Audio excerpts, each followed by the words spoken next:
राजकीय महाविद्यालय बावड़ी। मैं डॉक्टर संतोष कुमारी, एसोसिएट प्रोफेसर इतिहास। विद्यार्थियों, आज हम नालंदा विश्वविद्यालय के बारे में अध्ययन करेंगे। नालंदा प्राचीन भारत में शिक्षा का जगत विख्यात केंद्र था। इस विश्वविद्यालय के बारे में चीनी यात्रियों के विवरण से जानकारी मिलती है। नालंदा की ख्याति महात्मा बुद्ध के समय से थी। यहाँ बौद्ध धर्म के उदय के समय से ही बौद्ध धर्म का प्रभाव था। 500 श्रेष्ठियों ने मिलकर 10 करोड़ मुद्राओं से नालंदा क्षेत्र को क्रय करके महात्मा बुद्ध को अर्पित किया था। बुद्ध के प्रमुख शिष्य सारिपुत्र की ये जन्मभूमि थी। सम्राट अशोक ने यहाँ एक विशाल विहार का निर्माण कराया था। इसकी ख्याति 5वीं शताब्दी के मध्य से अधिक बढ़ी, जब बौद्ध विद्वान दिगनाग ने नालंदा में जाकर वहाँ के विख्यात ब्राह्मण पंडित सुदुर्गम को शास्त्रार्थ में पराजित किया था। नालंदा बौद्ध विहार की स्थापना पाटलिपुत्र के पास लगभग 35 किलोमीटर दूर दक्षिण पश्चिम में नालंदा ग्राम में छोटा सा बौद्ध विहार था, जिसका संस्थापक गुप्त सम्राट कुमारगुप्त था। यहाँ पहले बौद्ध भिक्षु पठन पाठन का कार्य करते थे। गुप्त राजाओं ने नालंदा के विकास में महत्वपूर्ण योगदान दिया था। इसमें कुमारगुप्त प्रथम, नरसिंहगुप्त बालादित्य और बुद्धगुप्त विशेष रूप से उल्लेखनीय हैं। गुप्त सम्राटों ने नालंदा में कई भवन बनवाए तथा उनकी व्यवस्था के लिए गांवों की आय दान में दी। सबसे पहले कुमारगुप्त ने बौद्ध संघ को दान दिया तथा वहाँ विद्या और शिक्षा को प्रोत्साहन देने के लिए एक महाविद्यालय की स्थापना की। इस समय से नालंदा शिक्षा के केंद्र के रूप में ख्याति प्राप्त करने लगा। महाविहार से विश्वविद्यालय में परिवर्तन। नालंदा विहार में हजारों भिक्षु अध्ययन अध्यापन का कार्य करते थे। धीरे धीरे यहाँ पर बौद्ध धर्म के अतिरिक्त अन्य धर्मों के ग्रंथ भी पढ़े जाने लगे। नालंदा में अनेक बड़े बड़े विद्वान रहते थे तथा वहाँ पर वाद विवाद होते रहते थे। अतः नालंदा एक महान विश्वविद्यालय के रूप में परिणित हो गया। नालंदा के विद्यार्थी। वेनसांग के विवरण से ये ज्ञात होता है कि नालंदा विश्वविद्यालय में 10,000 विद्यार्थी थे।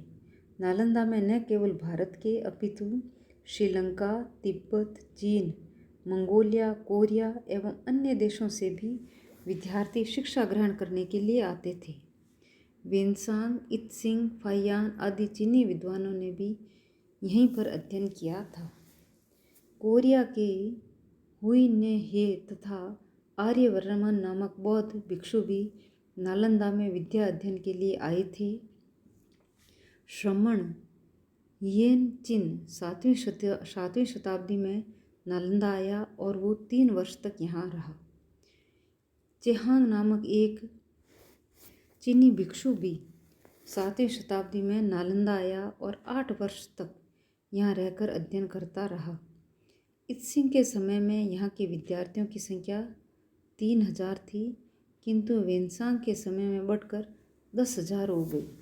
इस प्रकार नालंदा विश्वविद्यालय ज्ञान विज्ञान का अंतर्राष्ट्रीय केंद्र बन चुका था। नालंदा के विद्वान। वेनसांग के अनुसार नालंदा विश्वविद्यालय में 1,500 आचार्य तथा विद्वान थे। उनकी विद्वता की ख्याति सर्वत्र फैली हुई थी। वे उज्ज्वल चरित्र के स्वामी थे और विदेशों में भी उनकी प्रसिद्धि फैली हुई थी।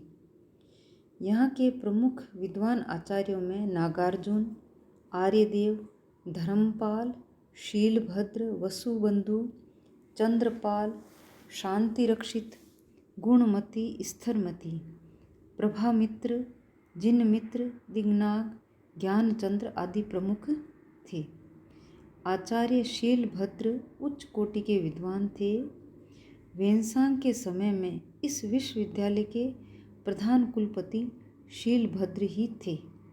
शीलभद्र से पहले धर्मपाल इस विश्वविद्यालय के कुलपति थे। आर्यदेव और दिगनाग दक्षिण भारत के थे।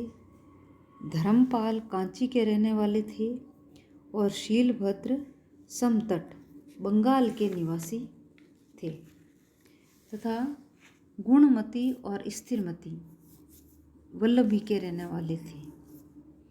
आचार्य शांति रक्षित के समय में नालंदा शिक्षा जगत का गौरव बन चुका था। वे तिब्बत नरेश के आमंत्रण पर बौद्ध धर्म के प्रचार हेतु तिब्बत गए। वहाँ उन्हें तिब्बत नरेश ने आचार्य बौद्धिस्त्व की उपाधि से विभूषित किया। तत्पश्चात कमलशील, अविशा, स्थिरमती आदि आचार्य भी तिब्बत गए। कुमार जीव, परमार्थ, धर्मदेव, सुधाकर सिंह आदि आचार्य बौद्ध धर्म के प्रचार हेतु चीन गए थे। अब है नालंदा के भवन। नालंदा विश्वविद्यालय के पुरातात्विक अवशेषों से पता चलता है कि यह विश्वविद्यालय 1 मील लंबे और आधे मील चौड़े क्षेत्र में फैला हुआ था। मुख्य विश्वविद्यालय भवन में व्याख्यान के लिए 7 विशाल कक्ष और 300 छोटे बड़े कक्ष थे। इसमें विशाल स्तंभों वाले सभागृह थे। इसमें एक बहुत ऊंची वेधशाला भी थी।